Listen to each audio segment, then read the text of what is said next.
Hello, everyone, and welcome to my latest new podcast, Grit Stories of Resilience.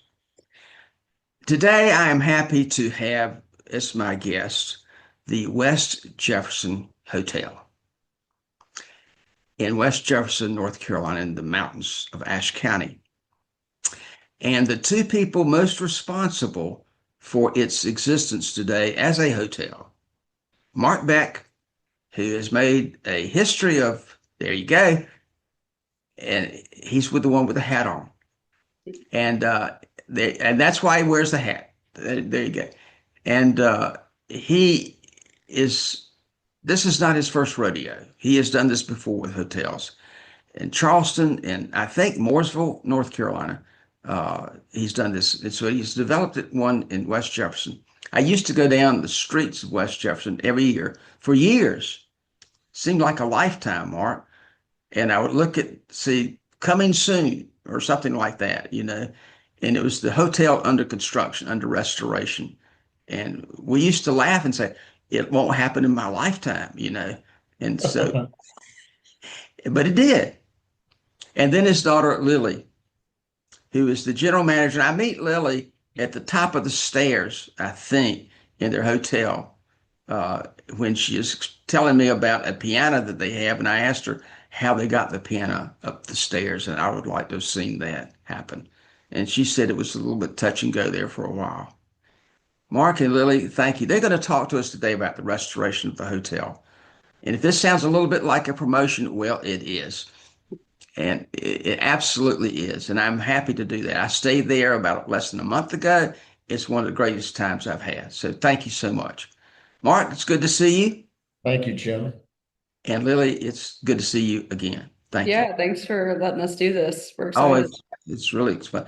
So, Mark, I know you told me and we talked on the phone that you're not from North Carolina and you from somewhere in a far distant land. Where's that you I came from? grew I grew up in a little town in Michigan, Erie, Michigan, which is on Lake Erie, and it's 7 miles north of Toledo, Ohio, and 45 miles south of Detroit. Little rural town, farming town. How in the world and why did you come south to North Carolina? Well, I went to the University of Michigan, and I graduated in 1978, and I got a degree in business from there, undergraduate degree. And I was recruited to go work for a company in Chicago. And 1978, they had the great blizzard of 1978 in Chicago. It was really terrible. And right in the midst of that blizzard, I thought, why in the world would I start a career in a place like this? So Yeah, I I went agree. into the corporate office because I was working in the corporate office right in the downtown Loop area. And I said, well, is there any opportunities like somewhere in the South? And the person I talked to, who was my boss, said, a matter of fact, we have an opportunity in Fort Worth, Texas. So I interviewed for the job that day. And 2 days later, I was in my Chevy Vega heading south going to Fort Worth. And once I ended up in Fort Worth, Texas, I was relocated a couple of times, first to Atlanta and then ultimately to Charlotte for the company. And then I built a sales territory of the Carolinas for that company and had a real good go of it. And I've grew over the time I've grown so that I love the South. I much prefer to live in the Carolinas than any other place. How did you come to West Jefferson? Or I know you don't live in West Jefferson. You live in Grassy Creek, I think. How Well, did you? that's Grassy Creek is a suburb. I never, I never thought of West Jefferson as having a suburb. I can say that Well, it honestly. doesn't. Yeah, I West know. Jefferson has city water and city sewer. All the suburbs that have septic tanks and wells or springs. But we were living in South Charlotte, right in South Park area, and we decided that we wanted to get a weekend getaway. My wife and I. And we had three little kids at the time. Lily was one of them, little tiny baby kid then. So we came up here and we looked around and we bought a hobby farm up in Grassy Creek. And that became our weekend getaway. And then that was 25 years ago. So over the years, the farm got closer and closer to the family. Now we consider it our home. But originally it was just a place to take the kids and ride dirt bikes. Gotcha. I got you. So dirt bikes. My Oh, dirt gracious. bikes. We had all kinds of equipment. Dirt bikes, motorcycles, ATVs, a menagerie of toys that you'd have on a North Carolina farm. That's pretty cool. Yeah, Lily, you grew up where? Well, I In was in Charlotte with Charlotte. the family, of course, and then we had the place up here part-time. So we bounced between the two. So I grew up in primarily went to school in Charlotte. They went to Clemson to undergraduate school. Yep. Then I went to Clemson and I did my undergrad and my graduate degree there. So I liked it so nice. I went there twice. Absolutely love Clemson. So I did accounting there, actually. That's my background. So out of school, I actually moved back to Charlotte for a little bit and worked in the audit practice at Deloitte for just under 2 years. And then I was kind of doing the part-time accounting for the family business with the restorations. And that was really a part-time gig at the time. But then when the hotel started gearing up, it slowly became more full-time. So I transitioned into that. And then basically I was in the Charlotte area. And then I met my now husband there. He's from the Morganton, North Carolina area. So then we moved up to Morganton for a couple years. And then, like I said, the hotel was gearing up. So then we started looking for a place up here. And so I'd say we probably moved up here full time about 3 or 4 years ago. Do you live in West Jefferson or nearby? I do. I'm 7 minutes down the road. So we have a little piece of property that is close by, over by Bluff Mountain. So it's a really nice place to be. It's super close, so it's easy for me to zip over here, but it feels secluded. It feels distant. So it's a really good balance between the two. Right, right.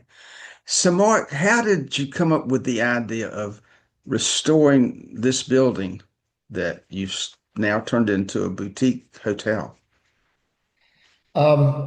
It's been a sort of a long process, but make it a short story.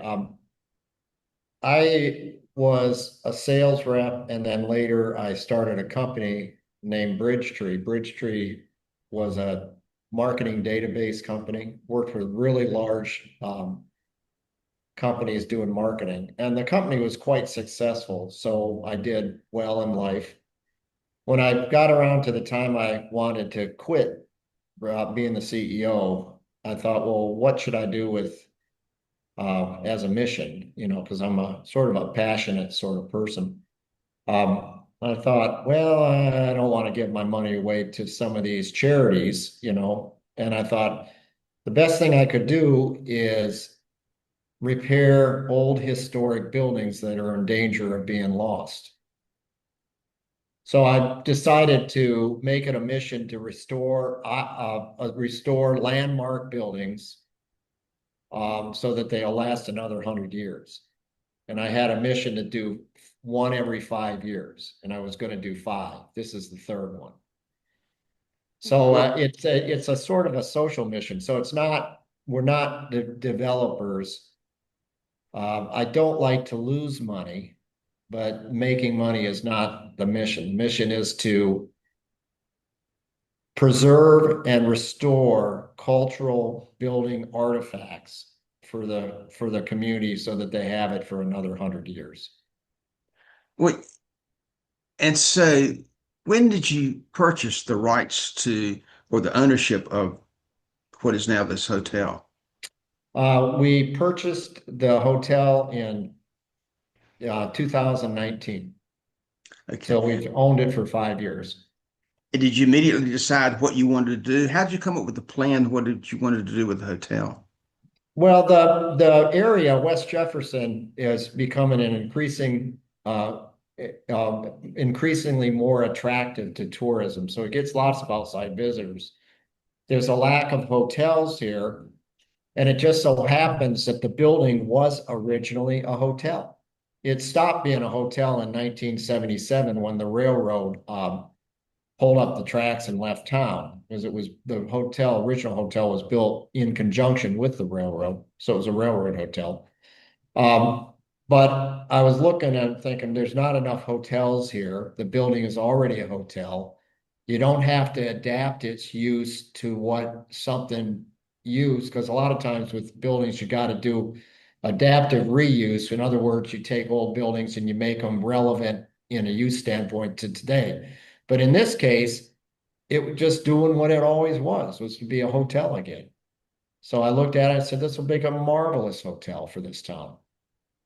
But it doesn't start out like it is today. It didn't look quite the same as it does today. Well, it like most old buildings that are in danger of being lost, they start out grand, then they go through a period where they're the center of things, and then they go into gradual decline from lack of maintenance. And as families and buildings get inherited and sold, they often go into deferred maintenance mode, meaning they're rented out, but nobody's really maintaining them. Right. And that's exactly what happened with this building. Well, I want to take the viewers. I'm not going to take. I want to ask Lily to take us through it, and she's got some photographs of what once was, and what the challenge was. And so, Lily, why don't you show some of those photographs and just tell us what we're seeing and what we're looking at?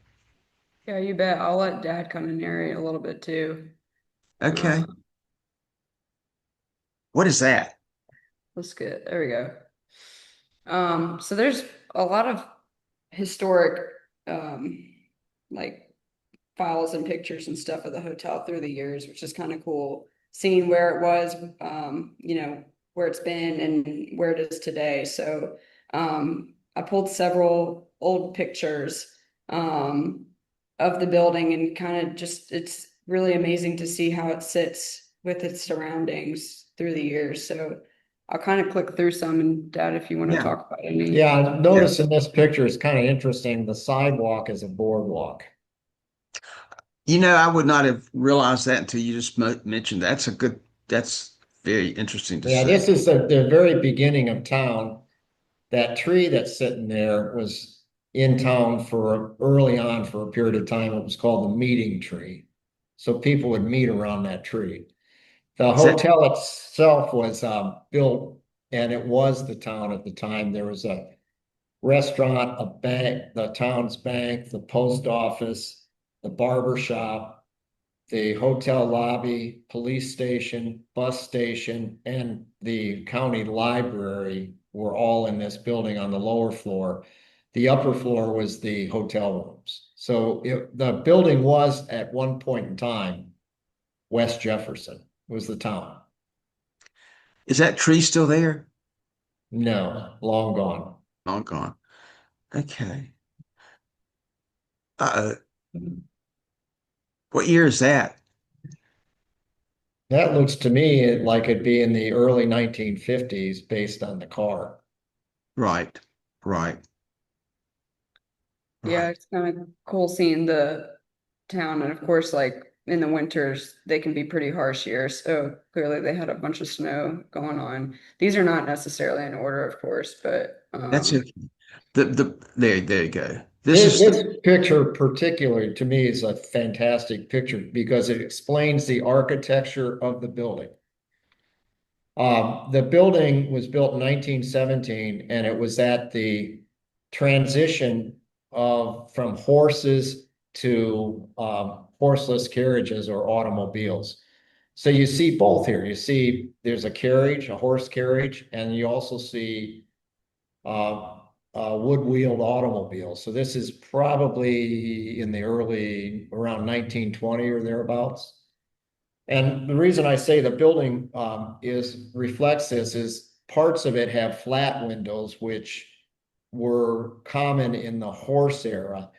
when cars came along, that's when commercial buildings started getting beveled windows. And the whole beveled windows was a display technique for cars which went by at higher speeds. So this building is truly transitional. It has both flat and beveled windows. It's very interesting. Okay. Okay. This is an earlier picture than these are earlier pictures than the last one we saw in the snow. Mhm. Yeah. Okay. Now, if you think back to the era, this was a extremely remote part of the state. They called it the Lost Province. And the hotel and the railroad was built to be able to extract the timber from the area. Prior to that, it was almost impossible to move anything in and out of the area. It was just impassable. So they came up with money from a group out of Abington, Virginia, built a railroad, put the depot at West Jefferson right across from this hotel. And the group is the one that put up the hotel. So once the railroad was open, the railroad was going through extremely remote and rugged areas. People would stop and get on the train, come to town, and they'd round the bend and they'd see this building. And I can tell you, if coming from the hollers and shacks that were out there in the era, nobody had running water, nobody had electricity, nobody had plumbing. They would see this building, which did have electric lights, hot and cold running water, heat, and other things. They would have gas because it would have been so shockingly modern. And so it was, this building was built by the people that started the town to be impressive. So it was a grand building for the era.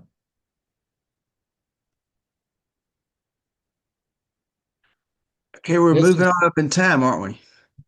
yeah, this is the where you start seeing the hotel going into decline. So if you look at the cars here, those are all 1960s, late 60s.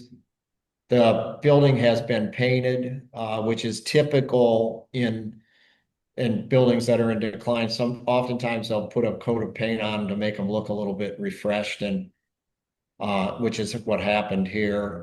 And you can see that is starting to deteriorate. Okay. We can kind of get into this a little bit later, but there's been a tremendous amount of artifacts saved or brought back to the hotel, donated by the community. And one that we still have that's in this picture is that hotel sign that's up here. What is it? And people can see that on site to this day, which is pretty cool. Yeah, yeah. Did you find Lily and Mark, when you were doing the reconstruction, the restoration, some some items inside the hotel that you've been able to save of either signs or pictures or books or anything like that? I'm laughing because it was a hotel, and Yeah. many of the rooms had secret hiding places. The secret hiding places were in the floorboards sometimes, or in the woodworking, and it would be like a little door that was disguised, or and it would open and be a cubby hole. And in those little cubby holes, you'd find all sorts of stuff. The most common artifact that we've found in the building, back in that era, they would have called it a marital aid or family planning or whatever. So we have lots of antique condoms that are still in the wrapper. We found all sorts of literature, books, we've class rings. We found a Bible, so not everybody was going to hell here. So it was just a whole set of artifacts that we have, and we've kept them and we have them in storage. So it was real interesting. The Yeah. cubby holes were real interesting. Right. I'm sure. I'm sure. Okay. That's in the 1950s and 1960s. Okay.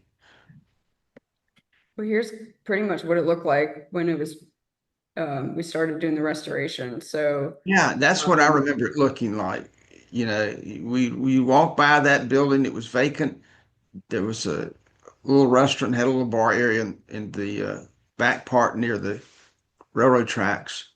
And that was about the only place downtown to eat that was outside at least. So yeah, that's what it looked like.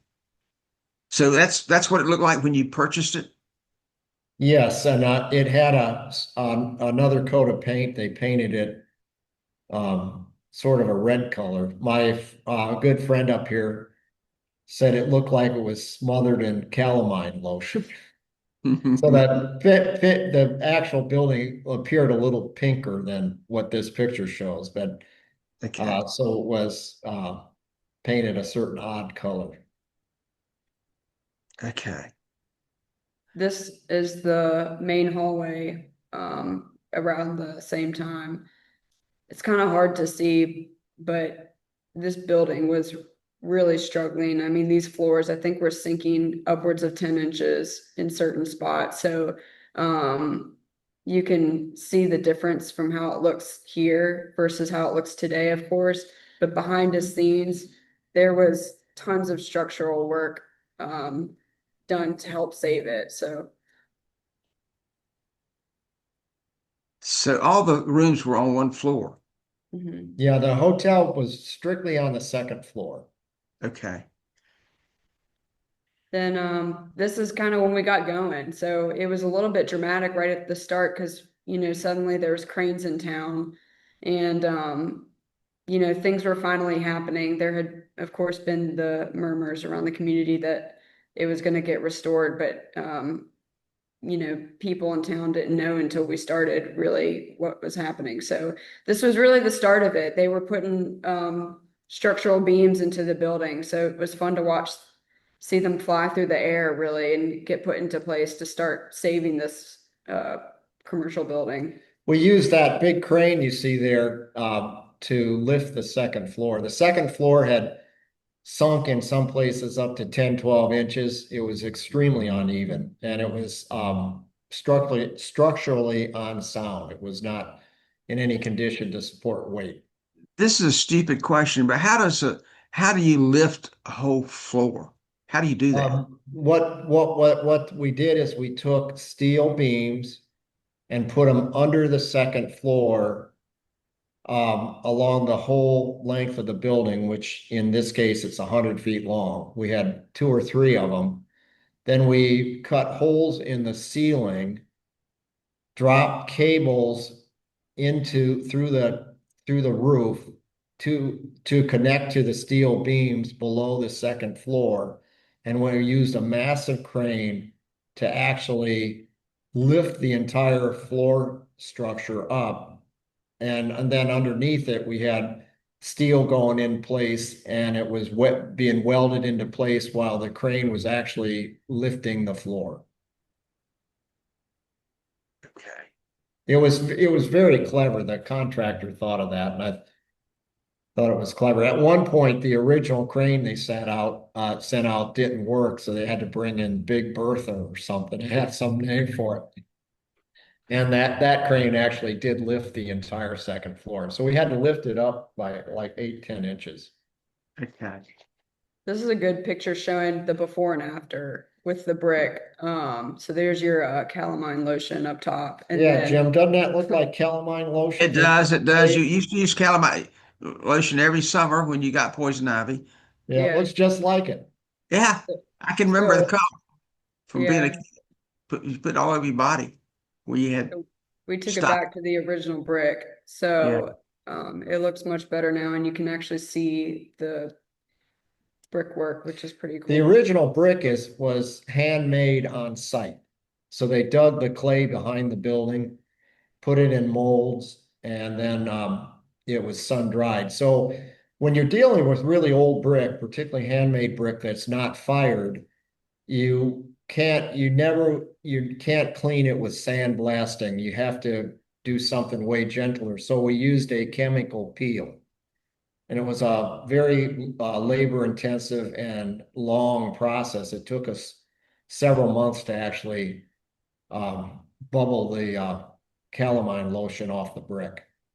gotcha. Okay, So that's I was amazing. telling you about the handmade bricks. Well, There you go. Many times the brick has, when you pull the bricks out of here, it has fingerprints in them. Right, right. Okay.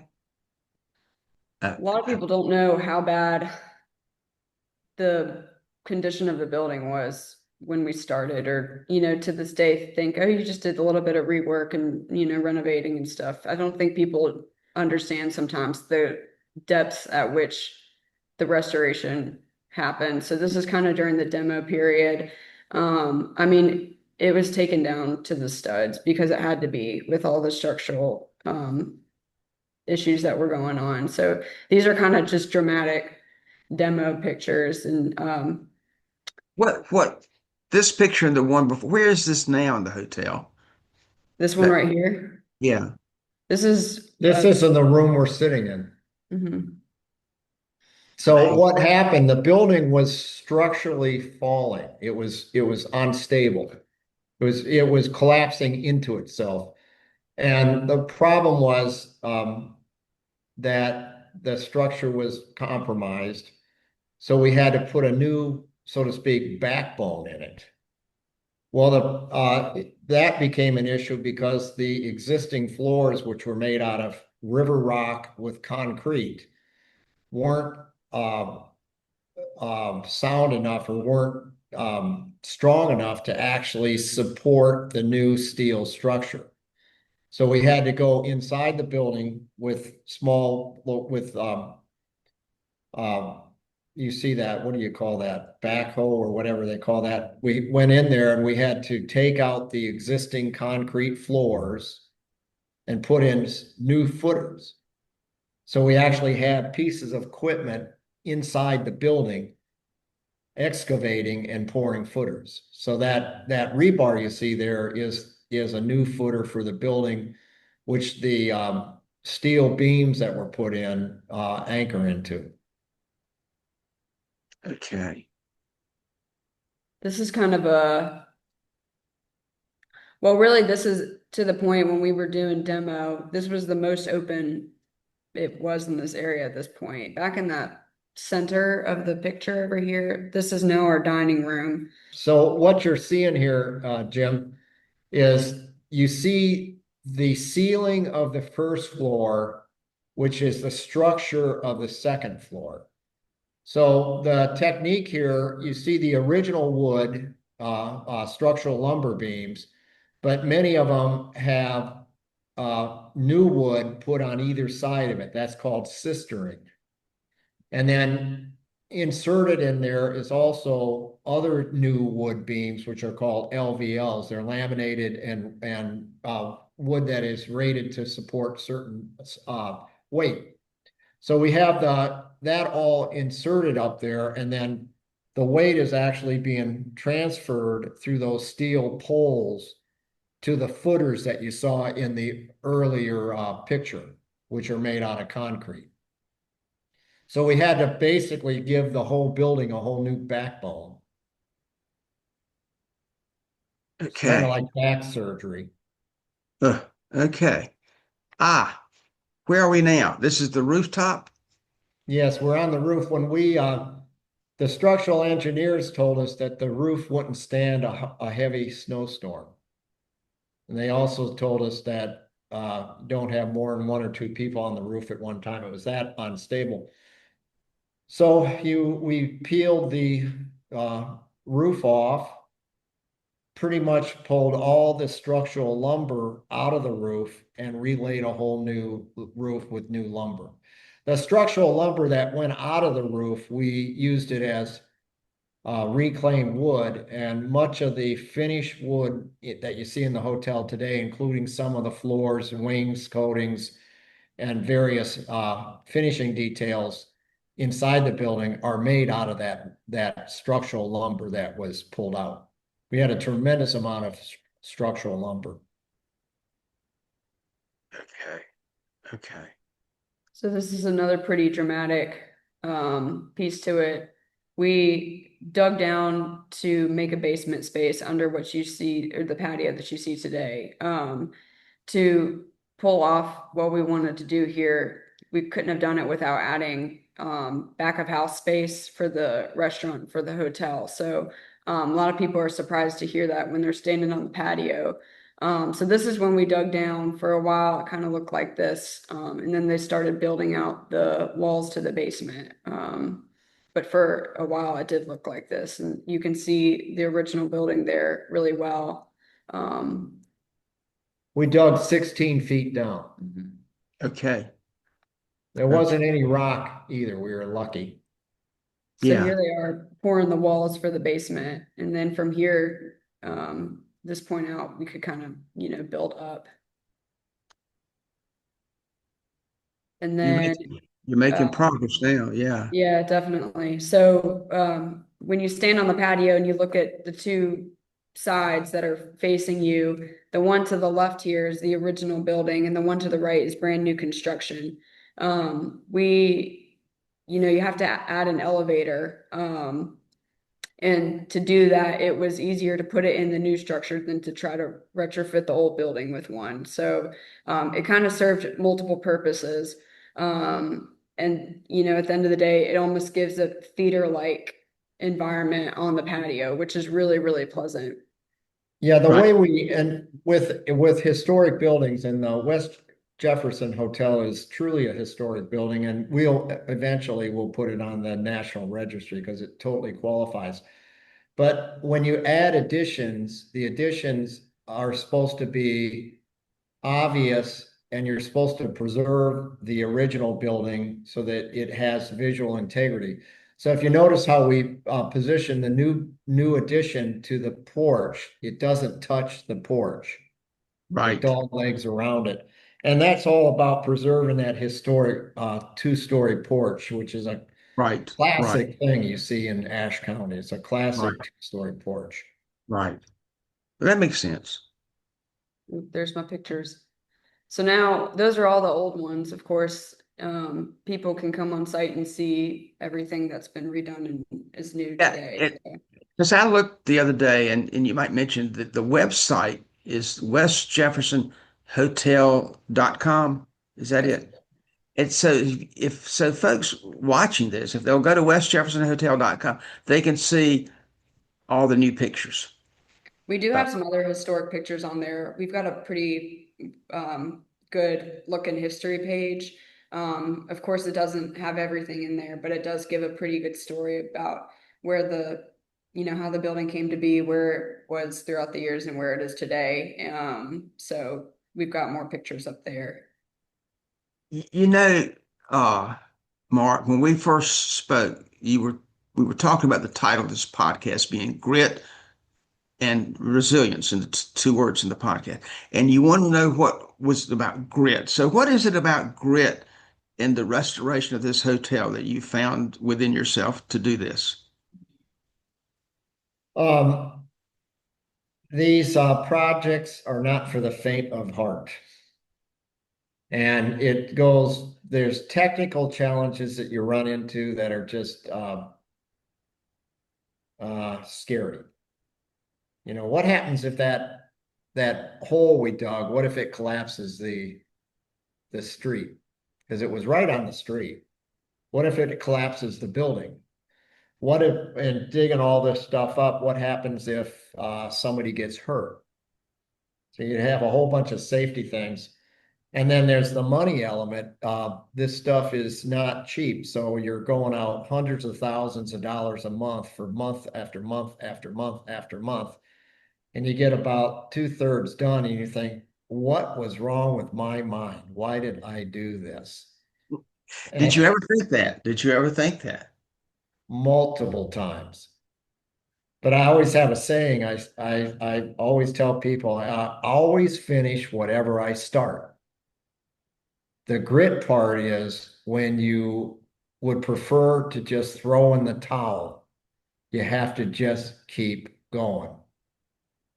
So there is oftentimes I wake up in the middle of the night and thinking, oh, I could have just been retired tending my grapes.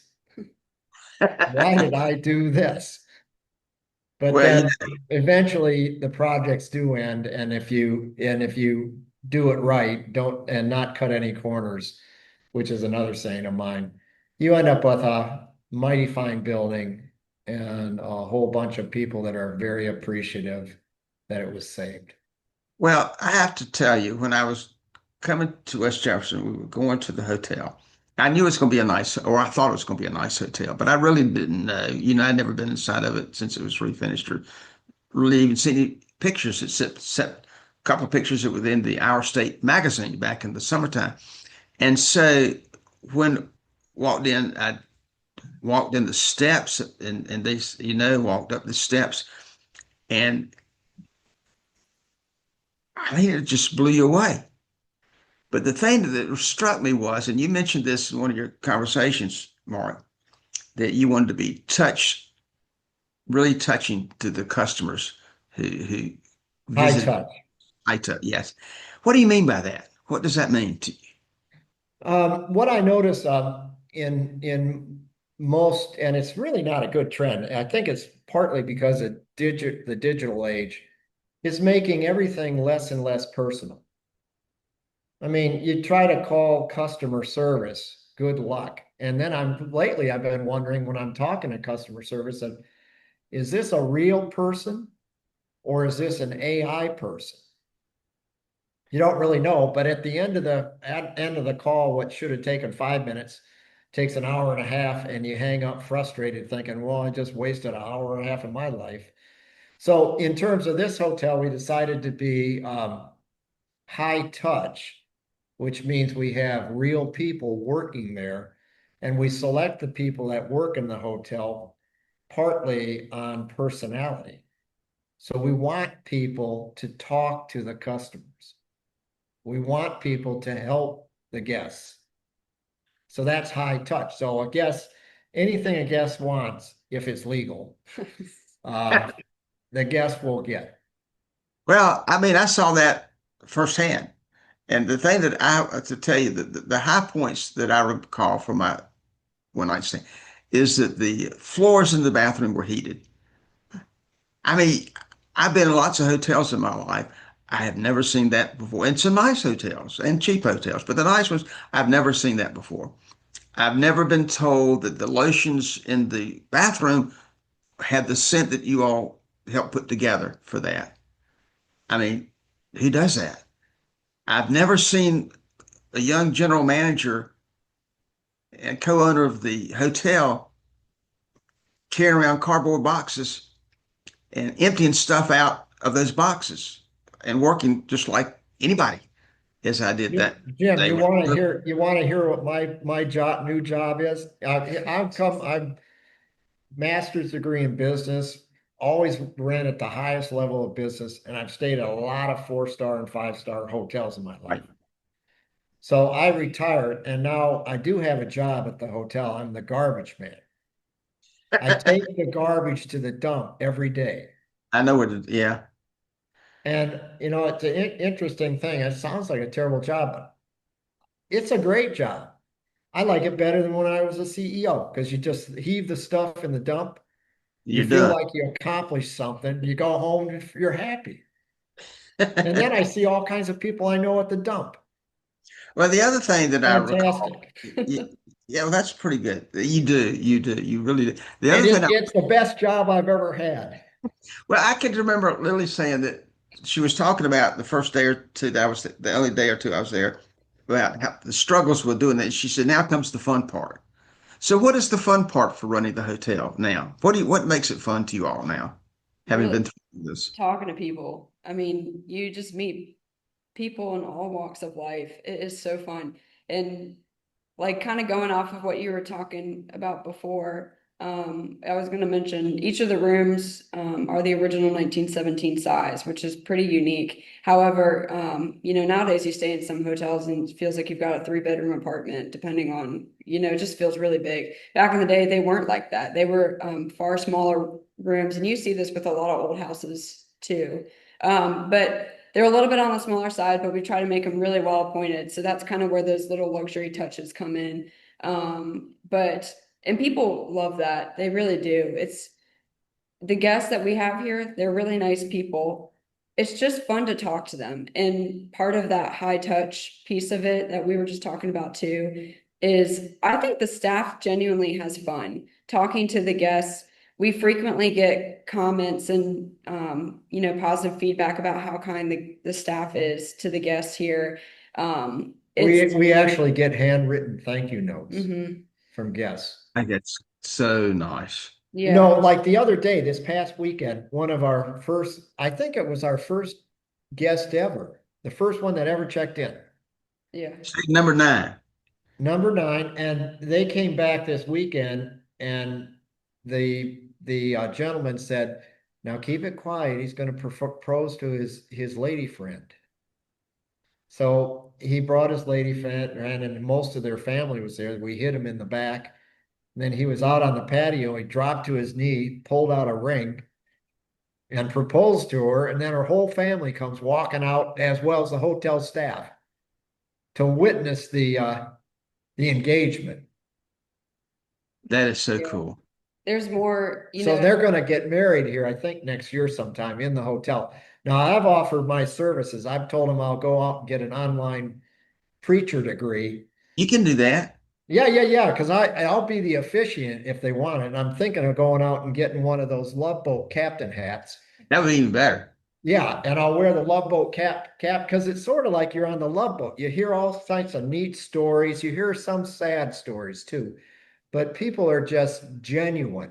You're going to be And Captain Stubby. yeah.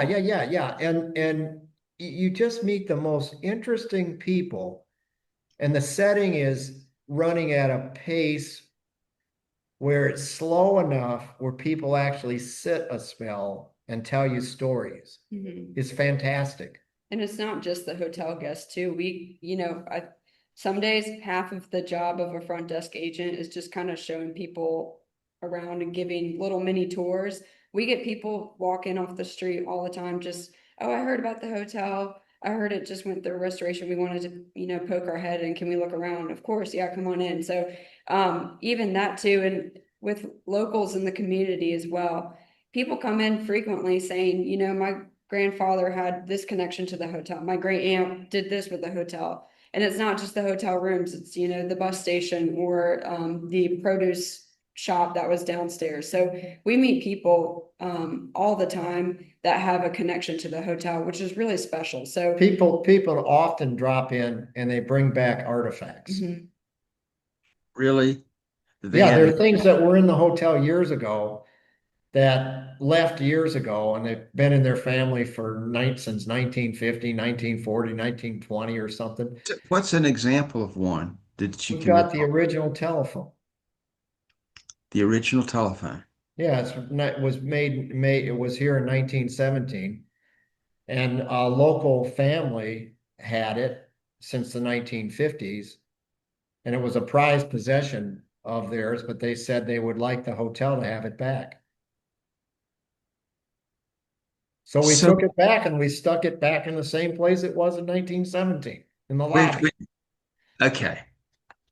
Yes, Okay. and people love it. And so all sorts of stuff comes here all the time. So It's fantastic. so your job once a day is to go to take the garbage to the dump and that sort of thing. Collect it Yeah, and my take pickup truck. your pickup truck. Yeah, I even dress nice like this. I go out there and dress nicely to the dump. And Lily, are you there most of the time, most during the week? Yeah, I am. For when we were really up and running, I felt like I was basically living here. We were working Right. so much to get it open. But nowadays I definitely have more of a routine schedule, which is really nice. And but yeah, I am here most days and I'm up in the hotel talking to people or helping some of our staff. So Well, for a stranger not knowing about the hotel, how many rooms do you have there? we have 17. And some are larger than others, and some are smaller than others. Yep. What about getting something to eat?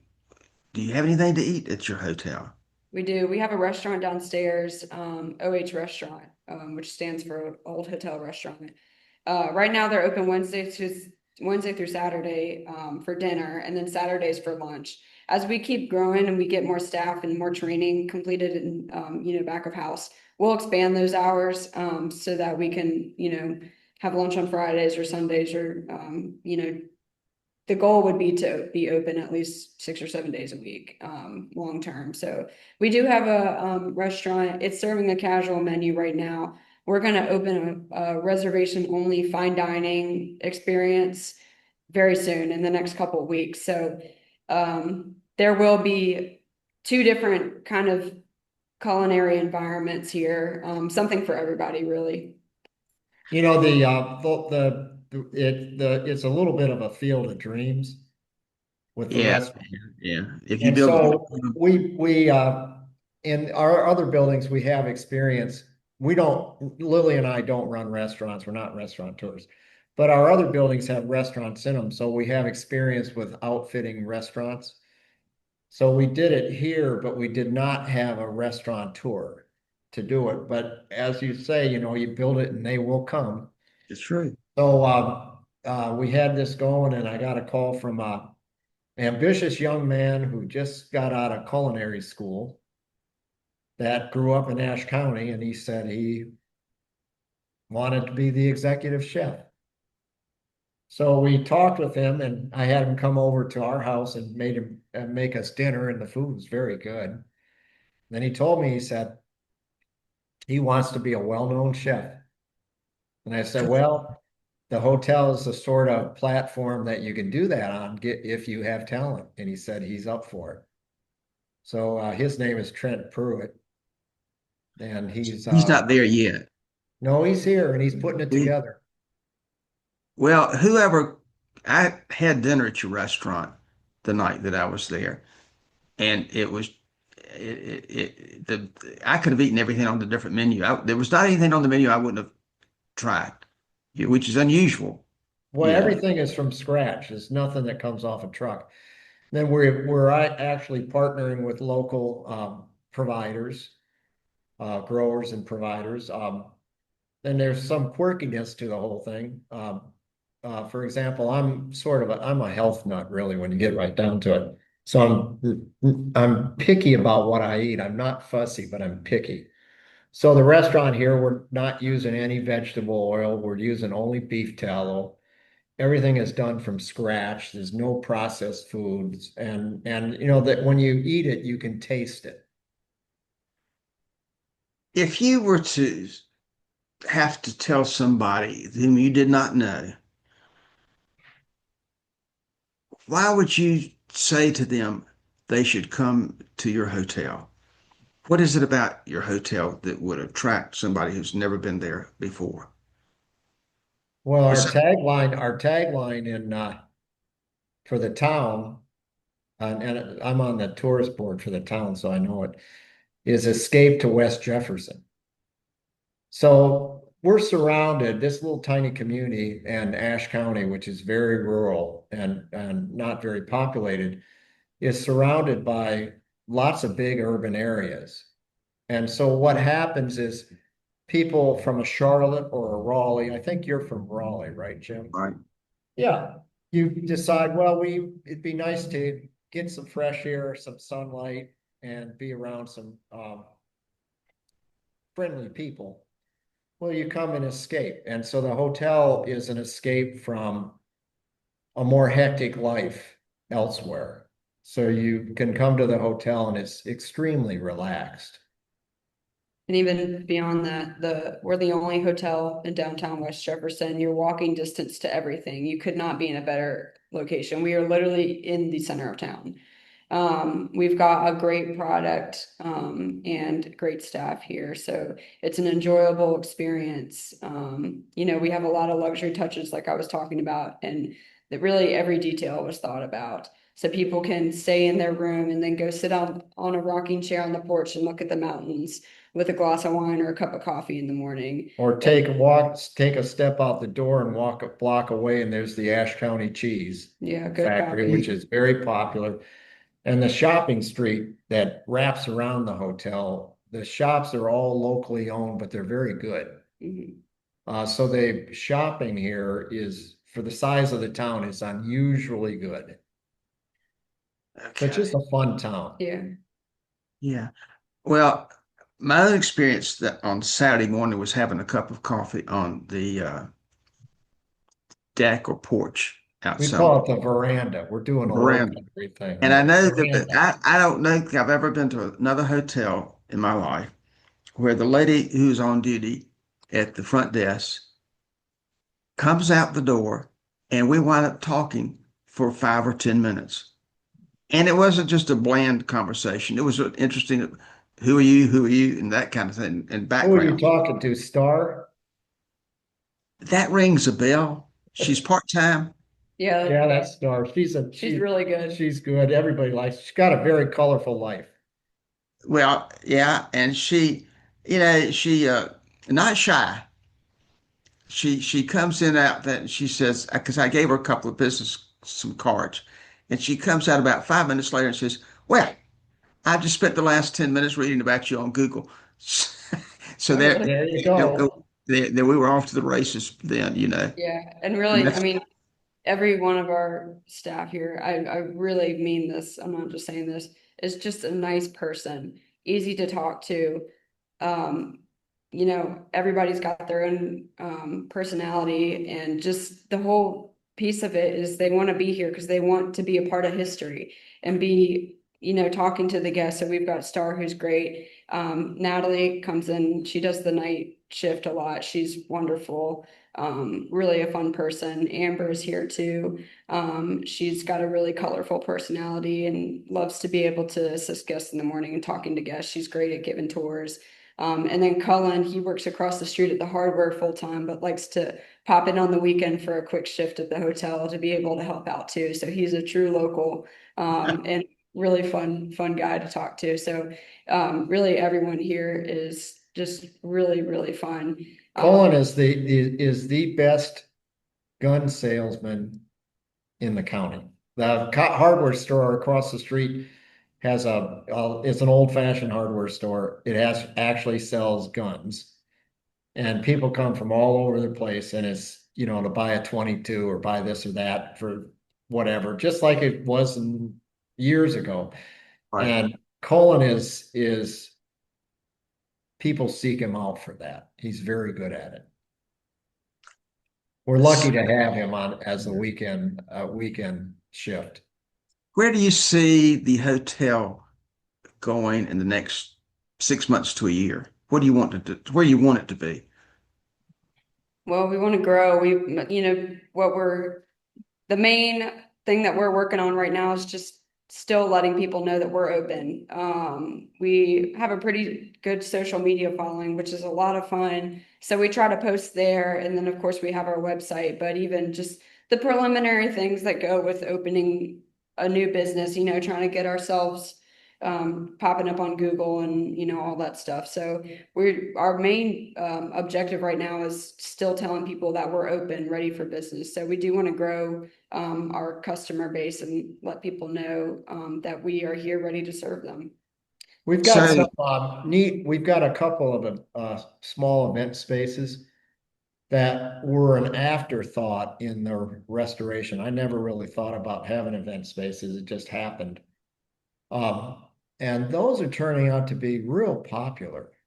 So we're getting all sorts of inquiries for small events. Small event meaning anywhere from 20 to 60 people. where do Uh, you do the small events? well, remember I said the town was in the building, so what used to be the original post office for the town is the largest space, and we've kept it as it is, although we painted it like a lavender. We call it the purple ballroom. That can seat 60 for dinner.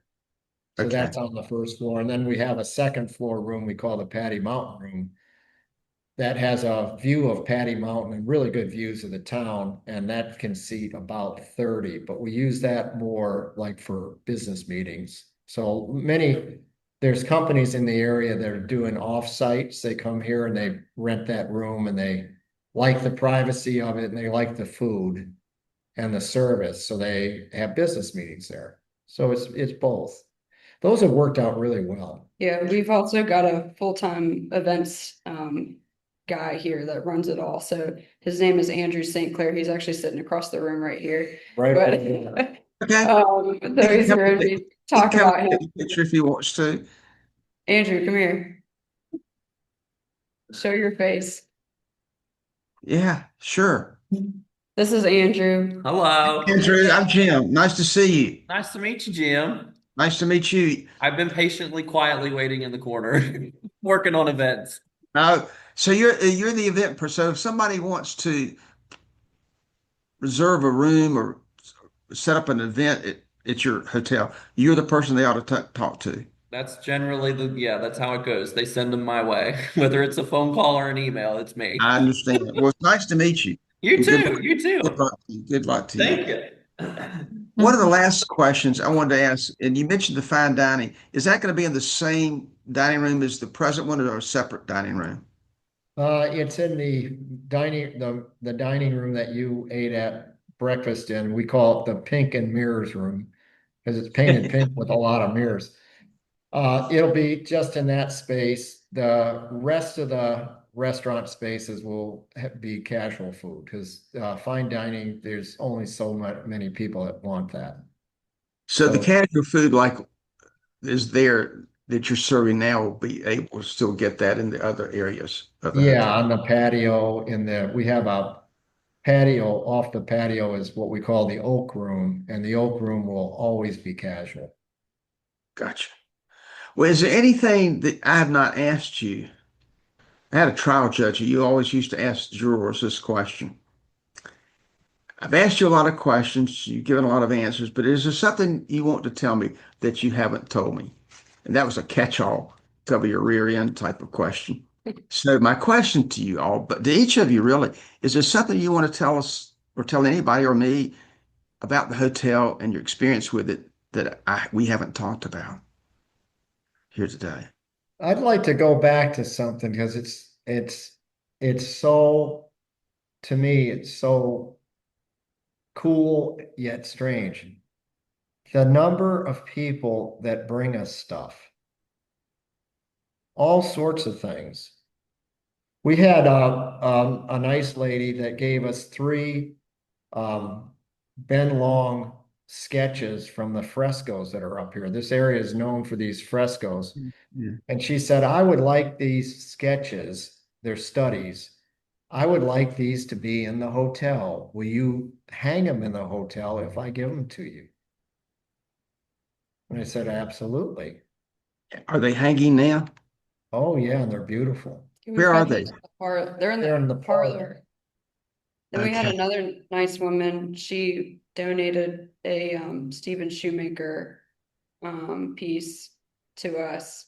We've had another woman donate another original piece of art, a portrait of, I think it's Wayne Henderson. Yeah, Wayne Henderson. The one that the lady that gave the Stephen Shoemaker is a popular local artist up here. He paints steam train. He's known for painting the steam trains, which was the Virginia Creeper, which ran along by the hotel.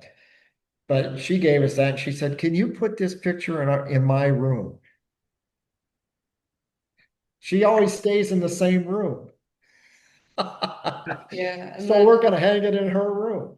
There you And go. then, There you go. uh, That's great. It's kind of cool, you know? another guy, Gary Spicer, he's donated several pieces of art to us. So, and beyond that, we are excited to introduce into the restaurant use of actual china. People have donated some of their wedding china to the hotel because they want it to be used here. So I think we've got 8 or 10 different sets, something like We that. have 400 place settings of fine china that came from the community. Mhm. And the Chef Trent is using it. He says it makes his food taste better. It makes the food It may look well. better. It looks better. People may think this really tastes better. I think it's better because of the china I'm using. They will Yeah, think that. so we're doing, you're using that. I mean, and it's just, that was never intended. It just happened. It's just Yeah, fantastic. even I mean, a lady 2 days ago donated a bunch of antique phones to us. So and of course, we're just naming a few things. We've had several pieces of, art or pottery or, dishware and other objects that were donated to us. So we're definitely not calling everybody out, but we just want to say thank you to everybody for that because it is such a tremendous gesture. And we do take everything, and we use it. So it's been really special to be able to incorporate that into, the history here. Jim, old buildings, particularly landmark buildings, they're in whatever community, they are always iconic. Everybody knows what it is. And what's real interesting about that is that the buildings have relationships and friendships on their own, independent of whoever owns them. So in the community here, there's a great amount of affinity, friendship, love that people have for this building. It's meaningful to them, their family, and at various things in their life. So people come here with stories. They come here with artifacts. They come here because it's like family. Yeah, we see It is. It's unbelievable. and some of the, like I was talking about, our social media following, we read every single comment, and people are just so nice, and we are so grateful for the support that we have nowadays, and hearing everything, all the wonderful remarks that people have about us. Like I said, we read every single one, so it means the world to us, and it fuels us really. We're so grateful. Well, I just want to thank you all. Yeah, I had one more thing to say Yeah, before please we do. finish. People sometimes don't know how to book on our website for the rooms. You can, pick out your room and make a reservation there. You can call us up at the front desk, 336-846-3646. Or you can, if you know me or my husband Reed, he's been a tremendous help on this project. He basically runs it with me. So you can reach out to either of us if you know us personally, and we'll help you make your visit here. So we're really happy to be here, and would love to give everybody the experience of a lifetime here in this historic building. So if a person wants to make a reservation, Mhm. they should go to your website Yep. WestJeffersonHotel.com. and they can select their room, they can Mhm. book a room right Yep. there. Yep, that's it. Or you can call us, like I said. Some people like to call, so. Yeah. Yeah. Or stop in person. We get that too. You can get Yeah, a just tour. walk in. You can visit us, chat with our staff, get a tour, maybe see a room yourself before you book it. So, Well, I will just tell you that if I drive from Raleigh to West Jefferson to your hotel to book a room, you need to put me away. That's a long run. But Put you otherwise, away in room 9. We got room 9 for you. I think that's the room I stayed in. I think it was. I was. Yeah, I People think I'm love not sure. room 9. I yeah. think it was. Anyway, who knows? Anyway, thank you all very much. I Thank just think you. it's been a great thing, and with the pictures that you've shown and everything, and pretty much you all have done a wonderful job with this hotel. That's so cliche to say that, but you all have really done a heck of a job with this whole thing. It really is. It's just remarkable. Thank you all very much, Well, and Jim, thanks for hosting us. Yeah. always great fun, and I will hope to see you soon myself. Thanks.